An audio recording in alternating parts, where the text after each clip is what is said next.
Alors mes chers amis, j'ai la joie de vous retrouver aujourd'hui pour vous parler de l'un des 2 jours les plus joyeux du calendrier juif, à savoir le jour de Tou B'Av, du 15 Av. Pourquoi je me permets de dire que c'est l'un des jours les plus joyeux du calendrier juif? Parce que la Mishnah, dans le traité de Ta'anit, en page 26, écrit la chose suivante. Amar Rabban Shimon ben Gamliel. Voici les propos de Rabban Shimon ben Gamliel. Lo hayu yamim tovim le Israël, ke Tou B'Av ou ke Yom Kippourim. Les jours les plus joyeux du calendrier juif sont le jour de Tou B'Av, du 15 Av, nous y sommes, et le jour de Yom Kippour. Alors bien évidemment, ce qu'il va falloir essayer de comprendre, c'est qu'est-ce qu'il y a de particulier le jour de Tou B'Av. Le jour de Yom Kippour, c'est un jour extrêmement joyeux. On a un cours qui a été donné à ce sujet sur Torah Academy, dans lequel on a expliqué quel est le sens de la joie de Yom Kippour. Vraiment, j'avais l'habitude de dire toujours le jour le plus joyeux de l'année. Mais là, la Mishnah nous dit qu'il y a un autre jour qui fait un petit peu concurrence au jour de Yom Kippour. C'est le jour du 15 Av. Qu'est-ce qu'il y a de tellement joyeux ce jour-là? Le jour de Kippour, Akadosh Baruch Hu expie toutes nos fautes. On se rapproche d'Akadosh Baruch Hu de façon extraordinaire. Je peux comprendre que ce soit un jour joyeux. Mais Tou B'Av, qu'est-ce qu'il y a eu de particulier? Et en dehors de cela, on a à peine eu le temps de se remettre du deuil terrible du Beth Amikdash, qui a été célébré le jour de Tet B'Av, du 9 Av, le jour le plus douloureux du calendrier juif. Et voilà qu'à peine quelques jours après, va venir le jour le plus joyeux. Il n'y a pas un paradoxe ici? Un contraste qui est créé par cette Mishnah? Comment comprendre ce qui se passe ici? Qu'est-ce qu'il y a de tellement joyeux et quel rapport y a-t-il entre le 9 Av et le 15 Av? Il faut savoir que la Gemara va justement s'interroger quant au sens de la joie du 15 Av. Et la Gemara va avancer un certain nombre de raisons, d'événements historiques qui vont faire que ce jour est un jour particulier et un jour de joie. L'une des raisons qui est mentionnée dans la Gemara, je vous le lis dans les mots, Tanya, Rabbi Eliezer Agadol Omer, Kevan Shigia Tou B'Av, lorsque le jour du 15 Av est arrivé, Tashash Kochash Al-Hama, la force du soleil va déjà en s'amoindrissant un petit peu. Velo ayu kortim et sim la ma'aracha. Et c'est la raison pour laquelle, à partir de ce jour-là, on arrêtait déjà de couper du bois pour le misbéach. Sur le misbéach, on avait besoin de bois pour consumer les sacrifices, et on se servait d'un bois qui était sec. Lorsque le soleil était puissant, était très fort, le bois qu'on pouvait couper était sec. Et donc on coupait du bois pour s'en servir pour le misbéach. Dès lors qu'à partir du 15 Av, le soleil n'était déjà plus très fort, le bois était encore un petit peu humide, et donc on ne s'en servait plus. En effet, pour le misbéach, il fallait du bois qui est sec. Pourquoi? Parce que dans le bois sec, il n'y a pas du tout d'humidité. Et donc, il n'y a pas d'insectes qui peuvent se trouver dans ce bois. Par contre, lorsqu'il y a un petit peu d'humidité, il peut y avoir tout type d'insectes qui sont dans ce bois. On n'a pas le droit de se servir d'un tel bois pour les sacrifices. Voilà ce que Rabbi Eliezer Agadol nous explique. A priori, quel rapport? C'est un jour de joie. Le jour où on arrête de couper du bois, c'est un jour de joie. Quel rapport? En dehors de ça, la Gemara immédiatement continue. Et elle dit la chose suivante. Mikan vaelach, depuis ce jour-là, à partir du 15 Av, Demosif Yosif, celui qui s'investit encore plus dans l'étude de la Torah, celui-là, il grandira énormément en Torah et deviendra un homme érudit.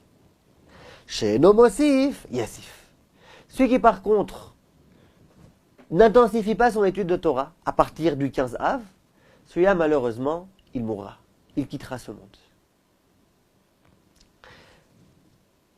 Et cette halakha a été tranchée dans le Rama. Le Rama, dans Ilchot Talmud Torah, Siman Resh Mem Vav Seif Kav Gimel, écrit, de façon explicite, Veyesh le Adam le Atril ilmod balayla mitu be'av vaelach.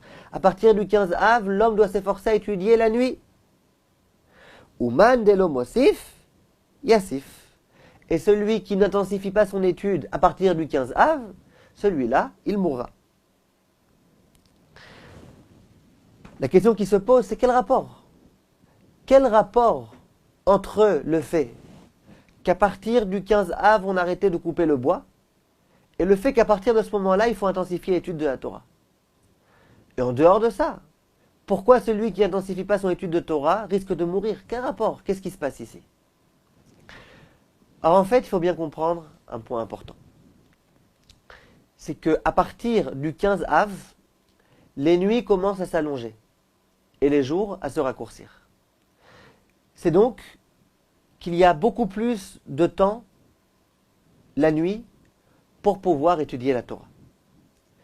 Il faut bien comprendre un point important. C'est que le moment propice, en particulier à l'étude de la Torah, c'est la nuit. La Gemara dans Eruvin Daf Samech le dit. La nuit n'a été créée que pour qu'on puisse étudier la Torah. Il est écrit aussi dans le Rambam, dans les Halachot Talmud Torah, Amrou Chachamim, nos maîtres nous ont enseigné, En rina shel Torah et la balayla. Le moment propice à l'étude de la Torah, l'étude de Torah dans la joie, c'est la nuit. La nuit, c'est donc un moment qui est réservé à l'étude de la Torah. Plus que ça, Hachem a créé la nuit pour qu'on puisse étudier la Torah. Question, quel rapport? Pourquoi c'est nécessairement la nuit qu'il faut s'investir dans l'étude de la Torah? En général, on a l'habitude de dire au contraire. Le matin, on vient de se lever, on est dispo, on peut étudier tranquillement, on a vraiment l'esprit tranquille, on est concentré, on a du punch. C'est le matin qu'on étudie bien la Torah. Là viennent Chachamim et nous disent non, pas du tout. Le moment propice à l'étude de la Torah dans la joie, c'est la nuit. Pourquoi? Qu'est-ce qu'il y a de particulier la nuit? En fait, il faut bien comprendre que la nuit, c'est le moment durant lequel on est le plus tranquille. La nuit, il n'y a pas de travail, en général en tous les cas. La nuit, il n'y a pas de rendez-vous. La nuit, il n'y a pas de téléphone, en général. Les gens, ils ne sont pas censés nous appeler à 11h ou à minuit ou à 1h du matin. La nuit, c'est un moment durant lequel on est tranquille. Il n'y a pas de bruit dans les rues. On peut être tranquille, les enfants dorment. Personne n'est là pour nous embêter. C'est donc le moment durant lequel on peut étudier la Torah tranquillement, sans être dérangé, sans avoir de stress. Tout est fermé, tous les bureaux sont fermés, on n'a rien à faire à ce moment-là. Celui qui s'investit dans l'étude de la Torah à ce moment-là, il peut être sûr qu'il pourra étudier la Torah tranquillement. C'est d'ailleurs la raison pour laquelle, je ne sais pas si vous êtes au courant, mais le Rav Ovadia Yosef, il n'avait pas l'habitude de prier le matin au Netzachama.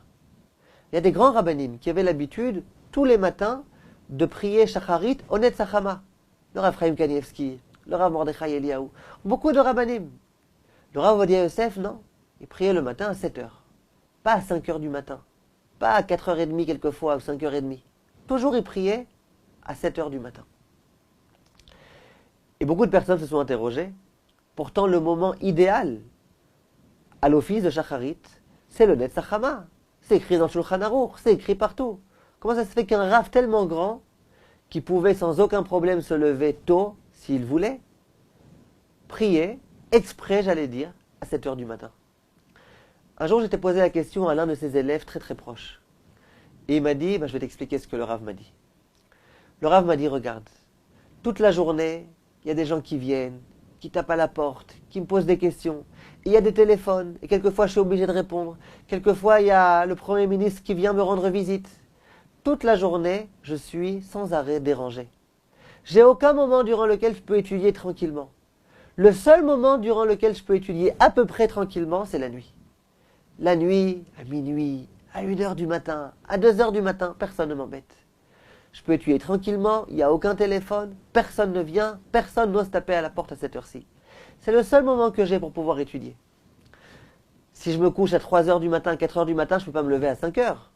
Donc je préfère me lever à 7h et prier Shacharit en accomplissant la mitzvah un petit peu moins bien, mais pour au moins pouvoir étudier la Torah tranquillement toute la nuit.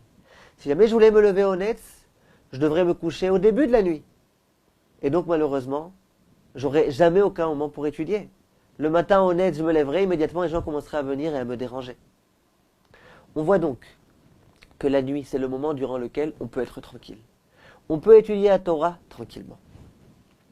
C'est la raison pour laquelle celui qui, la nuit, investit toutes ses nuits, essaye d'étudier un maximum la nuit, celui-là, il pourra grandir énormément. Pour pouvoir étudier la Torah, il faut être tranquille, il faut être concentré, il ne faut pas être dérangé à chaque instant. Il ne faut pas risquer d'être dérangé à chaque instant. Il y a des personnes qui étudient la Torah avec le téléphone portable allumé. Ces personnes, je leur dis, mais tu ne peux pas étudier la Torah avec le téléphone allumé. Tu es en plein Tosfot, et d'un coup on t'appelle, on te dérange. Alors souvent les personnes me disent, oui, mais en général on ne m'appelle pas. Combien? Un coup de fil toutes les 2 heures, toutes les 3 heures? En général, je peux finir mon Tosfot sans qu'on me dérange. Et moi de répondre à ces personnes-là, c'est vrai. Mais à chaque instant, tu sais qu'on risque de te déranger. Le simple fait que tu commences à étudier ton Tosfot en sachant qu'on risque de te déranger, ça fait que tu n'es pas connecté à Tosfot. Tu es déconnecté du Tosfot parce que tu es connecté à une possibilité qu'on puisse peut-être te déranger. Acceptez cette idée, mes amis, vous verrez que d'un coup, vous allez commencer à progresser en Torah. Pour pouvoir étudier la Torah, il faut être déconnecté de tout, être complètement concentré dans son étude de Torah. Et ça, c'est faisable la nuit. C'est la raison pour laquelle les personnes qui s'investissent dans la Torah la nuit, de 8 heures du soir à minuit à 1 heure, c'est les heures les meilleures pour pouvoir progresser en Torah. Alors bien évidemment, on a tendance à s'endormir. Il faut faire des efforts, mais c'est le moment le meilleur. Et chaque personne qui s'investit la nuit dans son étude de Torah, cette personne-là, elle grandira en Torah.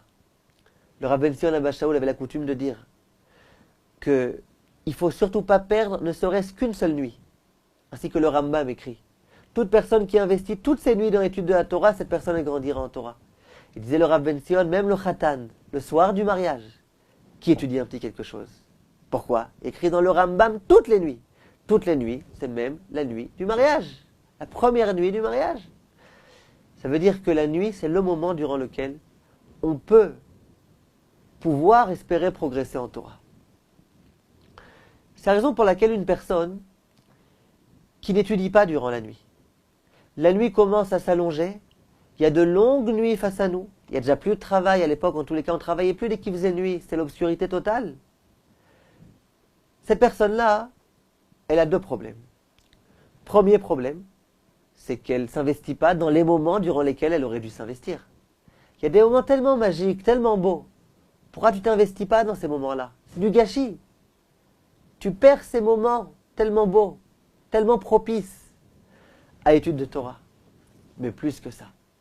Une personne qui la nuit n'étudie pas la Torah, d'une certaine façon, elle méprise la Torah. Pourquoi? L'excuse du travail, tu l'as pas. Le prétexte des rendez-vous, tu l'as pas. Personne ne te dérange, les enfants dorment, même ta femme, elle dort. Pourquoi t'étudies pas? Comment ça se fait que tu as des moments tellement beaux, tellement forts, durant lesquels tu pouvais étudier la Torah? Pourquoi t'étudies pas? Pourquoi tu allumes la télévision? Tu lis le journal? Tu es fatigué, tu dois dormir? Alors pourquoi pour le journal tu as de la force? Pourquoi pour regarder tes mails pendant des heures entières tu as de la force? Ah, visiblement c'est que c'est plus important que la Torah. Ça c'est du mépris en Torah. Durant la journée, celui qui n'étudie pas la Torah, il a des excuses. Il peut dire, j'étudie pas la Torah parce que je dois travailler, et le travail c'est difficile, et quand j'ai un petit moment, je me repose, etc. Ça c'est vrai pendant la journée. Mais la nuit, tu as plusieurs heures face à toi. Qu'est-ce que tu fais à ces heures-là? Si tu étudies, tant mieux. Mais si tu n'étudies pas, tu n'as aucun prétexte. Donc ton comportement, il dénote un mépris vis-à-vis de la Torah.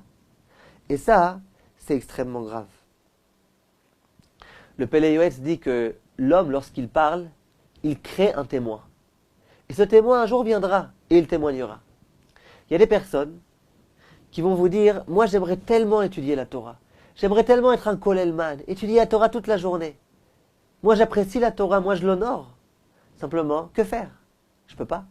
Je dois travailler. J'ai des rendez-vous sans arrêt. Comment? Je peux pas, j'ai pas le temps.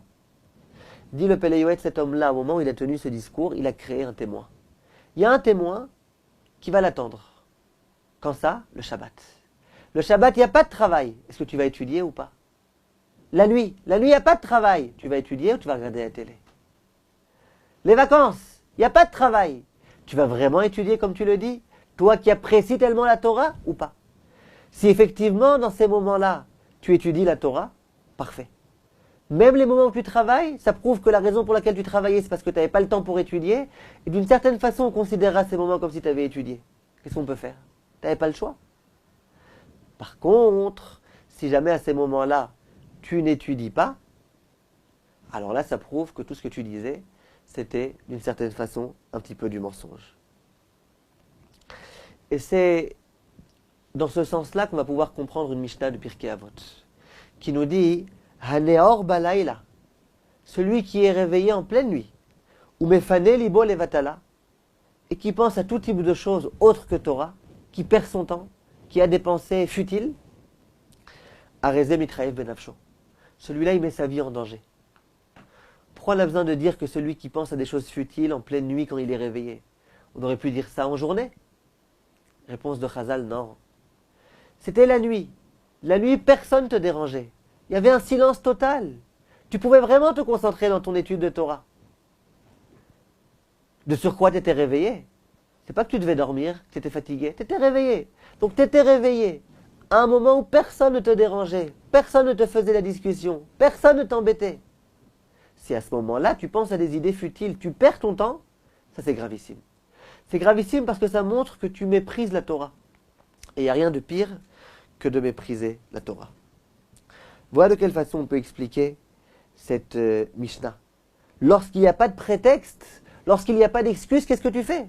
Si à ce moment-là tu n'étudies pas, c'est un mépris très grave pour la Torah. À présent, on peut en revenir à notre cher Tou B'Av. Que s'est-il passé le jour de Tou B'Av? Vient Rabbi Eliezer Agadol et dit, ce jour-ci, enfin, on arrêtait de couper du bois pour le Misbéach. Et on s'est interrogé, qu'est-ce qu'il y a de tellement joyeux de ce fait? Il y a deux explications. Le Rashbam donne une explication très belle. Il dit que à chaque fois qu'on finit quelque chose, qu'on parachève l'accomplissement d'une mitzvah, on se réjouit énormément. On finit l'étude d'un traité de Gemara, Siyum Masechet. Et bien là c'est pareil.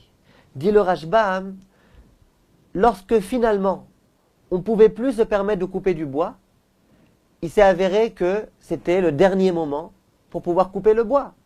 Donc on a fini enfin l'accomplissement de cette mitzvah qui consiste à couper du bois. Et ça c'était en soi une joie particulière. La joie du fait de pouvoir couper du bois en l'honneur du Misbéach, c'était une joie que tout juif pouvait ressentir. Dans la mesure où, généralement, tout le service des sacrifices était accompli par le Kohen. Par contre, couper du bois, tout le monde pouvait le faire. C'est donc une joie générale, une joie collective. Même les gens qui n'étaient pas Kohen, ils se sentaient concernés par cela. D'ailleurs, il est écrit dans la Gemara que chaque famille, lorsque c'était son tour d'aller couper le bois, ce jour-là, c'était un grand jour de fête. Ah, enfin on a le mérite de couper du bois en l'honneur du Misbéach. C'est la raison pour laquelle, lorsque ça a été complètement terminé cette mitzvah, le peuple juif tout entier était joyeux. Voilà de quelle façon le Rashbam explique. Par contre, Rabbeinu Gershon donne une autre explication.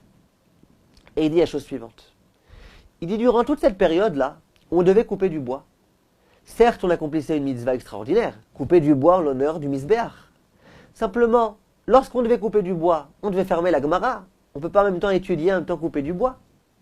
C'est la raison pour laquelle, durant toute cette période-là, il y avait beaucoup de Torah qui n'étaient pas étudiées.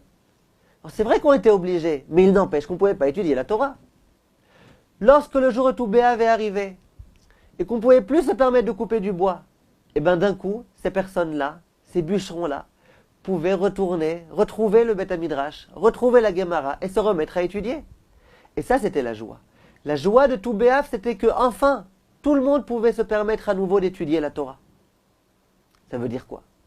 Bien sûr que ce que Rashbam disait, c'est vrai. Bien sûr qu'il y avait une première dimension de joie qui provenait du fait que, Baruch Hashem, on est joyeux d'avoir pu accomplir cette belle mitzvah. Mais vient Rabbeinu Gershon et dit il y avait une joie encore plus grande qui prenait le dessus. C'est la joie de enfin pouvoir retrouver la Gemara, retrouver le Shulchan Aruch, retrouver les livres de Torah et pouvoir étudier à nouveau. Ça, c'est le sens de Tou B'Av, tel que l'explique le Rabbeinu Gershon. On peut à présent, Bezrat Hashem, réussir à comprendre. On a demandé quel rapport entre la joie de tout Béav et le fait qu'il faille intensifier son étude de Torah. On voit bien, la Gemara elle dit, ce jour-là, on a arrêté de couper le bois, et donc celui qui intensifie son étude, il deviendra Talmid Chacham, celui qui n'intensifie pas, il mourra. Quel rapport? Maintenant, on peut bien comprendre, fort de tous ces propos-là. Le jour de tout Béav, il y a eu quelque chose de magnifique et de particulier. C'est que ce jour-ci, enfin, tout le peuple juif, même les bûcherons, ont pu enfin commencer à nouveau à étudier la Gemara. Pendant une longue période, ils devaient s'arrêter d'étudier. Ils n'avaient pas le choix, ils devaient couper du bois. Là, enfin, ils ont pu s'adonner à la mitzvah la plus belle et la plus grande et la plus magnifique, qui est la mitzvah de l'étude de la Torah. Et ça, c'était en soi la joie, la grande joie de tout Béav, affirme Rabbeinu Gershom, c'était le fait qu'enfin, tout le monde pouvait se mettre à étudier, corps et âme, jour et nuit. Simplement, au même moment, parallèlement, à partir de tout Béav, il y a un autre phénomène qui se produit. C'est que les nuits commencent à s'allonger. Et le devoir de tout juif, ainsi que le dit la Gemara, c'est justement de retranscrire en acte cette joie, de prolonger cette joie-là, qui était la joie de tout Béav, en intensifiant l'étude. Et là, il y a de quoi intensifier. Premièrement, parce qu'on ne peut plus couper le bois. Deuxièmement, parce que les nuits commencent à s'allonger. Il y a plus de temps, il y a moins de temps pour travailler, plus de temps pour étudier. Voilà ce que signifie pour nous tout Béav. D'une part, le fait que tout le monde puisse étudier la Torah. D'autre part, le fait que même dans cette étude, on a encore plus de temps. Cette joie de tout Béav qui provient du fait qu'enfin on peut étudier la Torah, elle va être à présent décuplée. Parce qu'on pourra non seulement étudier, mais on pourra beaucoup étudier. On va avoir des longues nuits qui vont s'annoncer face à nous. On peut donc comprendre ce que dit la Gemara. Étant donné que les nuits commencent à être longues, étant donné que maintenant les bûcherons et tout le monde est tranquille, et exempt de ces travaux-là, tout le monde va pouvoir étudier la Torah. C'est la raison pour laquelle Man Demosif, celui qui va se mettre à étudier la Torah à ce moment-là, Yosif, celui-là il deviendra un grand Talmid Chacham. Pourquoi? Il a des longues nuits face à lui. Il pourra s'investir complètement dans l'étude de la Torah durant ces longues nuits. Ces longues nuits durant lesquelles il n'y a aucune préoccupation, aucun stress, aucun souci, rien du tout. Il deviendra un Talmid Chacham. Par contre, celui qui chas v'shalom mandelo mosif, celui qui n'intensifie pas son étude de Torah à ce moment-là, que se passe-t-il? De ce fait, il méprise la Torah. Tu n'avais aucune excuse, aucun prétexte. Pourquoi tu n'étudies pas? Celui-là, chas v'shalom, il risque de mourir. Pourquoi mourir? Parce que c'est gravissime ce qu'il fait. Il méprise la Torah. Il n'avait aucune excuse, rien du tout, pas de travail, rien. Pourquoi tu n'étudies pas? Tu méprises la Torah? Non, ça, Kadosh Baruch Hu, ça le fâche terriblement qu'on méprise la Torah.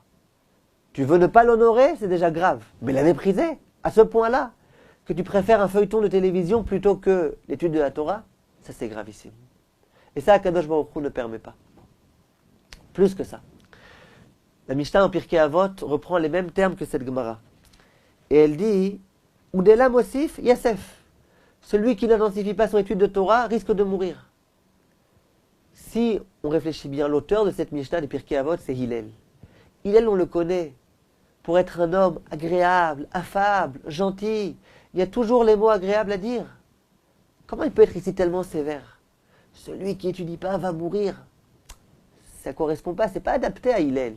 Hillel, en général, il a un autre discours. Laissons ce discours, je ne sais pas, pour Shammai, pour les autres rabbanim, pas pour Hillel.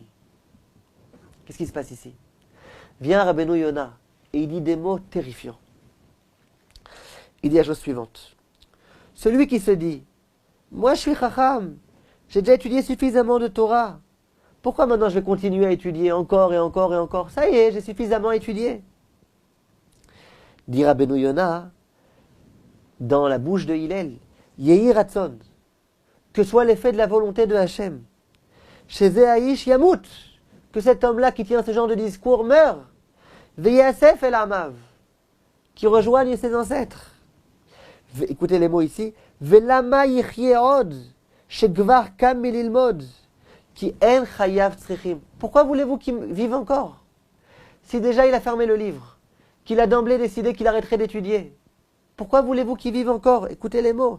Ki en chayav tzrichim. Il n'a plus besoin de vivre. Ça veut dire quoi? C'est difficile à entendre, mais c'est la réalité. Dire à Beno Yona, l'homme a été créé pour étudier la Torah, pour accomplir les mitzvot de Hachem. Dans la mesure où l'homme dit, ça y est, c'est fini. Moi, j'ai déjà dépassé cette étape-là. Ça y est, moi, je suis déjà suffisamment chacham, j'ai plus besoin d'étudier. Donc, dorénavant, j'arrête d'étudier. Dit Hillel Hazaken, t'arrêtes d'étudier, arrête de vivre aussi. La vie d'un homme, c'est l'étude de Torah. Tu veux plus étudier, on ne vit plus. Ça ne sert plus à rien que tu vives. C'est pas une punition, c'est une réalité. La réalité, c'est que l'homme qui arrête d'étudier, c'est un homme qui est mort. C'est un homme qui ne mérite plus la vie. Voilà ce que dit Hillel. C'est la raison pour laquelle, durant ces jours-ci, on a des nuits entières pour étudier, sans prétexte et sans excuse. Celui qui n'étudie pas, ça prouve qu'il méprise la Torah. Ça prouve qu'il a renoncé à l'étude de la Torah. Et bien cet homme-là, malheureusement, il ne mérite plus la vie. De l'âme Yassif. Et c'est écrit explicitement dans la Mishnah, le Pirkei Avot, on l'a dit. Celui qui a la nuit pour étudier, et qui est réveillé en pleine nuit, et qui n'étudie pas, il est passible de la peine de mort. Arezemit Chayev Ben Nafsho. C'est ce qui se passe ici. Celui qui a maintenant des longues nuits face à lui, et qui en plus n'a plus besoin de couper le bois. Alors, pourquoi il n'étudie pas à ce moment-là? S'il n'étudie pas, c'est gravissime et c'est dangereux. Mes chers amis, on se trouve à présent, non seulement à la période de Tou B'Av, où bien évidemment vont s'annoncer face à nous de longues nuits, les longues nuits d'hiver. Mais mieux que ça, on est en période de vacances. Or, je ne suis pas ici pour essayer de vous gâcher vos vacances, Chas v'Shalom. Sûrement pas. Simplement, il faut qu'on réfléchisse un petit peu. On a à présent une période durant laquelle on peut étudier. On n'a plus le stress du travail. On peut se permettre d'éteindre le portable pendant quelques heures et étudier la Torah. Alors bien évidemment, il faut se reposer, il faut récupérer, bien sûr. Mais personne n'a dit qu'on était obligé de passer nos vacances à perdre du temps. Les vacances ne doivent pas être synonymes d'oisiveté. Pendant les vacances, il faut se détendre et il faut aussi se prendre en main. Il faut aussi étudier la Torah avec nos enfants, avec nos épouses, tous ensemble. Il faut étudier la Torah pendant les vacances. Et si Chas v'Shalom, une personne ne saisit pas cette occasion-là, qui est l'occasion des vacances, les nuits de vacances, vous imaginez un petit peu les nuits de vacances, on a du temps face à nous. Et bien malheureusement, c'est un mépris pour la Torah, et c'est gravissime. Donc il faut s'efforcer pendant cette période de vacances d'intensifier l'étude de Torah, un maximum. Si on peut étudier 1 heure par jour au moins, c'est quelque chose de fabuleux, d'extraordinaire, et qu'il faut à tout prix faire. On peut maintenant comprendre le rapport qu'il y a entre Tisha B'Av, dont on vient de sortir, et Tou B'Av, qui est la fête actuelle. Et on peut comprendre comment la Torah peut nous demander de passer d'un jour tellement triste à un jour tellement joyeux. C'est qu'en fait, dit le Al-Shir, Tou B'Av, c'est la réparation de Tisha B'Av. Dans la mesure où l'origine de Tisha B'Av, ce qui nous a valu la destruction du temple, c'était, ainsi que l'affirme la Gemara, le fait que les Bnei Israël ont méprisé la Torah. On a tout un cours sur le site au sujet de Tisha B'Av à ce sujet-là. La raison pour laquelle le temple a été détruit, c'est parce que les Bnei Israël méprisaient la Torah, qu'ils la galvaudaient. Ils ne récitaient pas les bénédictions sur la Torah le matin, parce que pour eux, la Torah n'avait aucune espèce d'importance. La Torah ne se résumait qu'à une science comme une autre. Et ça a entraîné la destruction du Beth Amikdash. Pourquoi? Pour plus de détails, regardez cette conférence-là, j'ai expliqué en long, en large, en travers pourquoi. Mais en tous les cas, le Beth Amikdash a été détruit à cause de ça. Vient Tou B'Av. À partir de Tou B'Av, on peut intensifier l'étude de Torah. Il y a des longues nuits face à nous. La réparation du Beth Amikdash, la reconstruction du Beth Amikdash, elle commencera à partir du moment où on honorera la Torah. On estimera la Torah. C'est la raison pour laquelle vient Tou B'Av, le moment propice à l'étude de Torah. Le moment à partir duquel on intensifie l'étude. Le moment à partir duquel on est complètement exempté de couper du bois. Le moment à partir duquel on a des longues nuits. Et c'est ça la joie de Tou B'Av. La joie de Tou B'Av, c'est d'enfin pouvoir étudier la Torah. Les personnes, Bezrat Hashem, qui se renforceront à l'étude de Torah à partir de Tou B'Av, ainsi que la halakha le demande. Ces personnes-là, non seulement elles mériteront la joie de la Torah, puis Koudé Hashem, Yesharim et Samchelev, la Torah elle réjouit le cœur. C'est pas que le Tou B'Av qui sera un jour de joie. Le Tou B'Av, ça sera qu'un lancement dans cette joie particulière, qui vous accompagnera pendant tout l'hiver, Bezrat Hashem.